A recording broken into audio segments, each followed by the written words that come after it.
Ia, baibon, mobidu. Nola moitu eukeni?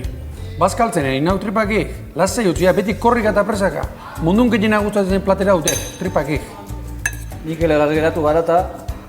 Asegirat, Mikel Izarralde mediuna ez da? Bai. Torkizuna ia asmatzen, ze bazkaldu beten. Nahiko aiten egin nau, tripakik urakin jaten.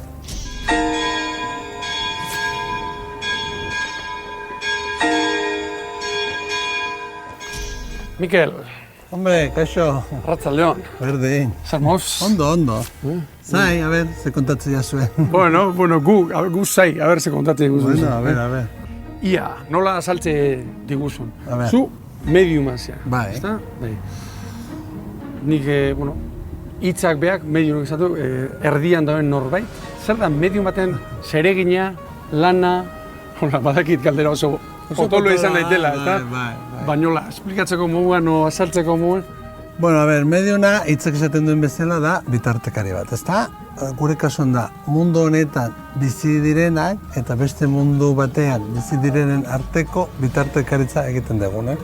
Hau da, norbait hiltzen denean, benetan ez da hiltzen, bezik eta joaten da beste mundu batera. Orduan guk egin dezakeguna da, beste munduan dagoen pertsona horren abotsa isladatu edo kontaktuan jarri edo komunikazioa sortu. Mikel, esateziazun, zuk sentitzen, zer da zuk sentitzezuna? Edo zuk norbait etortu zaizunen, ez dakit da, mina jartzen dizu, edo zure gorputzean zerbait, edo irudi bat datorkizu, edo data batekin goatzen zauz. Bai. Bueno, kasu bakoitza ezberdina da, ez? Nik normalian espiritu bat sentitzen dudanen, sentitzen dut espiritu horren emozioa edo hiltzan era neuregan. Barkatu, espiritu diozunen, hildako norbait. Hildako norbait, hori da. Orduan, adibidez, estomagotek hil bazan, ni dakat estomagoan mina, benbiziaz hil bazan, ni sentitzen dut nire gorputzeko atal horretan mina, ikusten dut beltza, baina kaso bakoitza ezberdina da, ni sentitzen ditut beraien emozioak, hiltzan era neure gorputzen eta gero askotan dauzkat beraien aurpegiak, beraien ahotsa, baina entzuten da hemen barruan bezala, ezta? Entzuten dezuzuk zerbait esaten dezu? Bai. Ahots bat esaten zerbait? Bai. Nioen, Mikel, ze zehaztasun mailan sentitzen dezuzuk, ez dakit, norbait galdetzen badizu zerbait. Bai, galdera konkretoak ere. Galdera konkreto bat, ez dakit. Zu badakizu nik gaur zebaz kalduten, por ejemplo.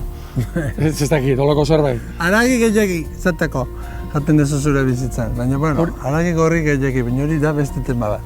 Ez tezu egan bera beste aragi gorri. Eta ez niak ez dizu ondo egiten, ez nekiak. Baina, galde batzu txorra dira, orduan galdera txorra dira. Baina hori ja, hori izan dizunu, zerbait zehatza da, hori zu sentitzen. Nik sentitzen dut hemen, nire barnean. Eta askotan, galdera konkretuak egiten dizkidate, ez da, orduan, espiritu gandik datorren guztian nik ez dut inoiz zalantzan jartzen. Nik jasotzen bat, mezu bat, normalen izaten da 100% horrela. Espirituek diotena 100%ean egia dela, beno. Baina gu bezalako mutil motzak ikusita, haragi gehiegi jaten dugula esatea, ez daba beste mundukoa, Mikel. Hala ere, ez dirudi gizon honek txantxetan hitz egiten duenik. Ez du merkezurreko kontu saltzailearen plantik. Ni pixkat galdutu neze. Guzti honetan, zerua aipatu didazu, hildakoak, jaungoikoak zerbait pintatzen du? Edo, ez dakit, zer ikusi daukan, edo ez daukan, edo... Ni, sinistuna naiz, gero ikasi dut ere hinduismoa praktikatzen dut eta budismoko gauza batzuk ere bai, baina ni jaungoikoan sinisten dut, eta badakit, eta nire barnean badakit existitzen dela, askotan lagundu ditelako, ezta? Orduan, jaungoikoan non ez du pintalko, klaro, jaungoikoa da, bazakit trafikoa zuzentzen duen esango genuke, municipala, edo... Paretaz beste alde? Hori da. Zaiten duna? Bai, ikastetxeko zuzendaria edo. Definizio polita hori. Trafiko zuzentzen duna. Etorri zaizkitere galdetzera, hilko naiz, bizitza luzea izango dut, minbizi hau gaindituko dut edo ez, eta holakoetan... Tokatu zaizu esatea, bai, hilko zea, eta bete eta lakoak ere bai. Bai. Saiatzea esaten suabe, eta baina... Gauza harinagoak, dirua esate baterako, hori... Dirua, maitasuna, lana, seme alabak, hori beti ez. Gu gizakiak gara eta hori beti jakin nahi dugu, bai. Askotan esaten diete, jakin nahi nire errainak adarra jarri dizkio nire semeak, edo nire zuiak adarra jarri dizkio nire alaba, eta horiek ez ditut erantzuten. Esaten dut, etorri dadila zure semea, etorri dadila zure alaba, aizu, amagin arrebak ez daka horakotan sartu barrik, ez? Iruditzen edo guk ez daukagu gure seme alaben asuntotan, hainbeste laino sartu barrik. Eta alakoak ere plast. Ikusten baditut ere, ez bada pertsona implikatua ez dut esaten. Beraz, txorakeria. Futbol partidu baten emaitza zut batzuan ikustu duzu? Edo loteria zenbaki bat edo... Bakit inusentekeri galanta dela, baina...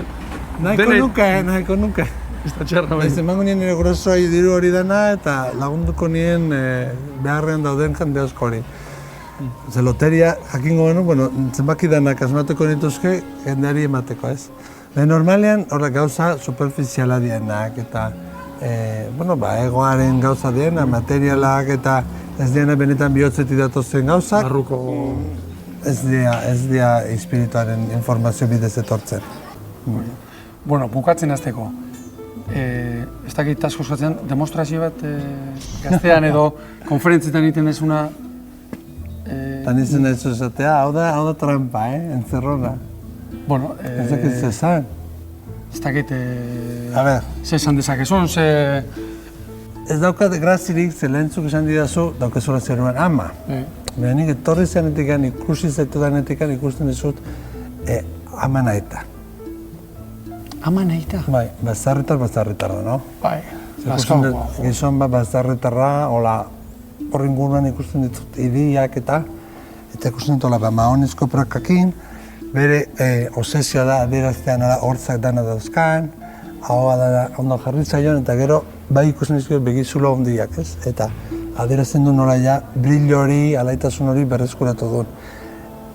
Eta bera da gehiena laguntzen zaitun netako bat. Naiz da, eriotza izan zuen bastante zaila, eriotza zait hemen.